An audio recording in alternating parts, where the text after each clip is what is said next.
The last time I heard my son's voice was when he walked out the front door on his way to school. He called out one word in the darkness, "Bye." It was April 20th, 1999. Later that morning at Columbine High School, my son Dylan and his friend Eric killed 12 students and a teacher and wounded more than 20 others before taking their own lives. 13 innocent people were killed, leaving their loved ones in a state of grief and trauma. Others sustained injuries, some resulting in disfigurement and permanent disability. But the enormity of the tragedy can't be measured only by the number of deaths and injuries that took place. There's no way to quantify the psychological damage of those who were in the school or who took part in rescue or cleanup efforts. There's no way to assess the magnitude of a tragedy like Columbine, especially when it can be a blueprint for other shooters who go on to commit atrocities of their own. Columbine was a tidal wave, and when the crash ended, it would take years for the community and for society to comprehend its impact. It has taken me years to try to accept my son's legacy. The cruel behavior that defined the end of his life showed me that he was a completely different person from the one I knew. Afterwards, people asked, "How could you not know? What kind of a mother were you?" I still ask myself those same questions. Before the shootings, I thought of myself as a good mom, helping my children become caring, healthy, responsible adults was the most important role in my life. But the tragedy convinced me that I failed as a parent, and it's partially this sense of failure that brings me here today. Aside from his father, I was the one person who knew and loved Dylan the most. If anyone could have known what was happening, it should have been me, right? But I didn't know. Today I'm here to share the experience of what it's like to be the mother of someone who kills and hurts. For years after the tragedy, I combed through memories, trying to figure out exactly where I failed as a parent. But there are no simple answers. I can't give you any solutions. All I can do is share what I have learned. When I talk to people who didn't know me before the shootings, I have 3 challenges to meet. First, when I walk into a room like this, I never know if someone there has experienced loss because of what my son did. I feel a need to acknowledge the suffering caused by a member of my family who wasn't here to do it for himself. So first, with all of my heart, I'm sorry if my son has caused you pain. The second challenge I have is that I must ask for understanding and even compassion when I talk about my son's death as a suicide. 2 years before he died, he wrote on a piece of paper in a notebook that he was cutting himself. He said that he was in agony and wanted to get a gun so he could end his life. I didn't know about any of this until months after his death. When I talk about his death as a suicide, I'm not trying to downplay the viciousness he showed at the end of his life. I'm trying to understand how his suicidal thinking led to murder. After a lot of reading and talking with experts, I've come to believe that his involvement in the shootings was rooted not in his desire to kill, but in his desire to die.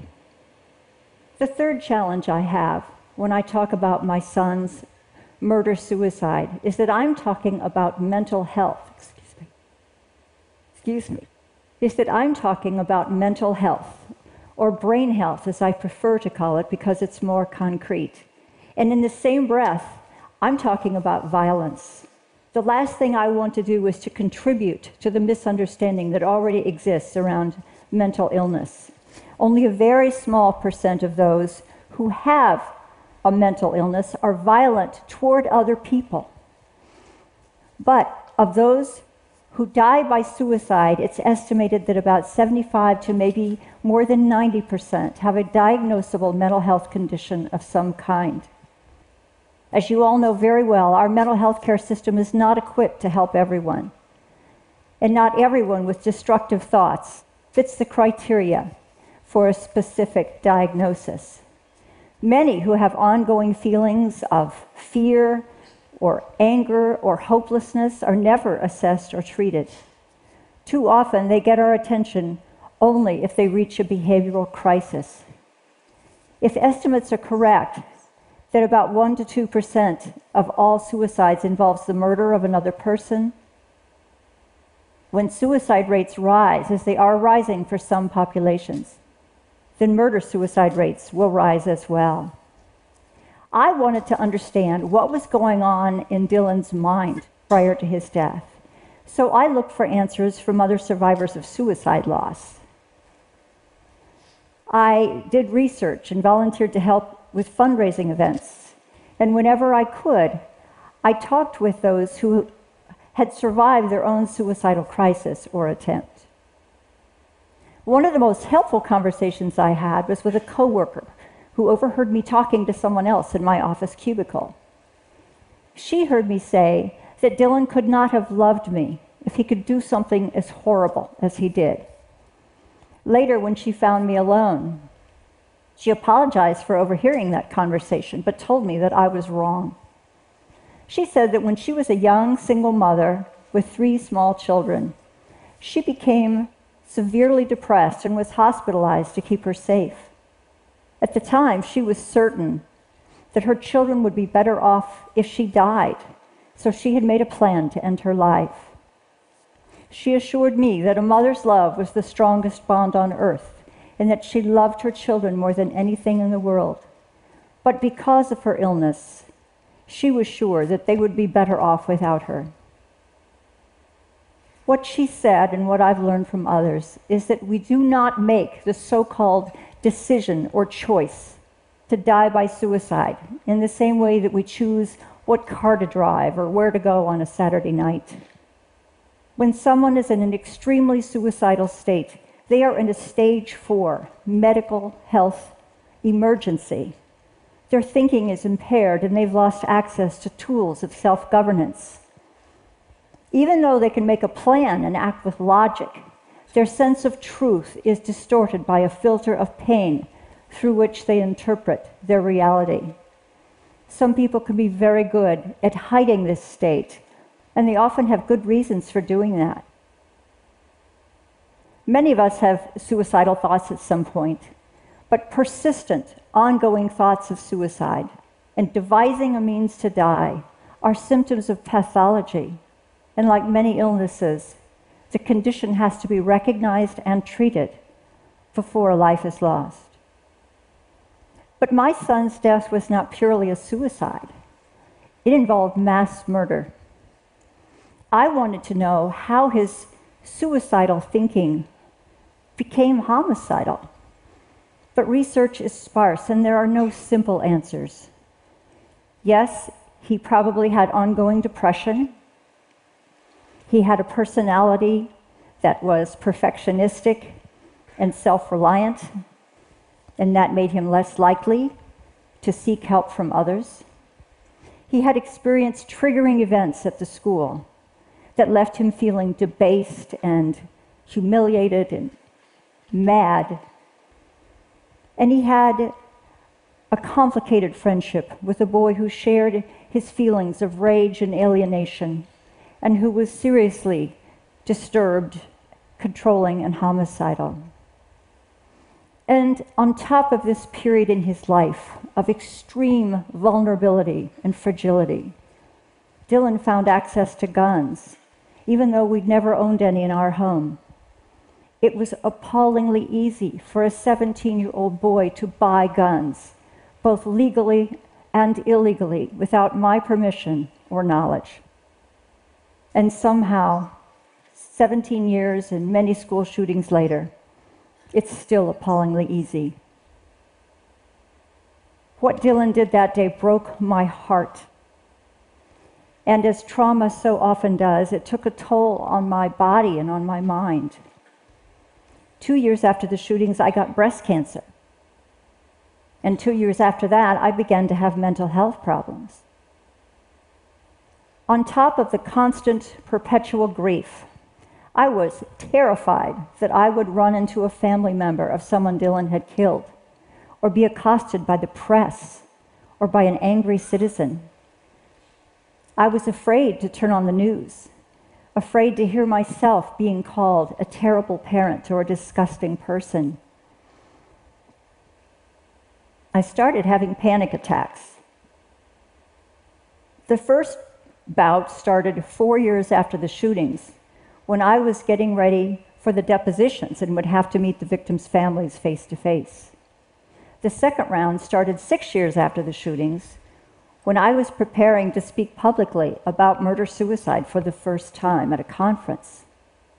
Both episodes lasted several weeks. The attacks happened everywhere, in the hardware store, in my office, or even while reading a book in bed. My mind would suddenly lock into this spinning cycle of terror, and no matter how hard I tried to calm myself down or reason my way out of it, I couldn't do it. It felt as if my brain was trying to kill me.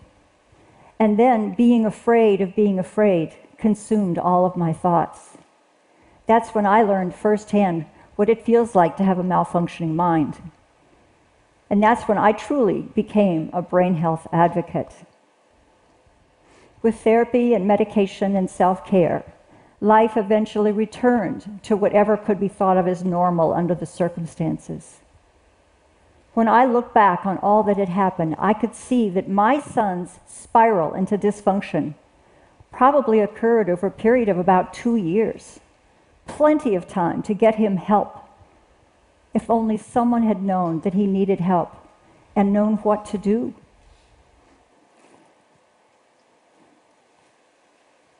Every time someone asks me, "How could you not have known?" it feels like a punch in the gut. It carries accusation and taps into my feelings of guilt that no matter how much therapy I've had, I will never fully eradicate. But here's something I've learned. If love were enough to stop someone who was suicidal from hurting themselves, suicides would hardly ever happen. But love is not enough, and suicide is prevalent. It's the second leading cause of death for people aged 10 to 34. And 15% of American youth report having made a suicide plan in the last year. I've learned that no matter how much we want to believe we cannot know or control everything our loved ones think and feel. And the stubborn belief that we are somehow different, that someone we love would never think of hurting themselves or someone else, can cause us to miss what's hidden in plain sight. And if worst-case scenarios do come to pass, we'll have to learn to forgive ourselves for not knowing, or for not asking the right questions, or not finding the right treatment. We should always assume that someone we love may be suffering, regardless of what they say or how they act. We should listen with our whole being, without judgment, and without offering solutions. I know that I will live with this tragedy, with these multiple tragedies, for the rest of my life. I know that in the minds of many, what I lost can't compare to what the other families lost. I know my struggle doesn't make theirs any easier. I know there are even some who think I don't have the right to any pain, but only to a life of permanent penance. In the end, what I know comes down to this. The tragic fact is that even the most vigilant and responsible of us may not be able to help. But for love's sake, we must never stop trying to know the unknowable. Thank you.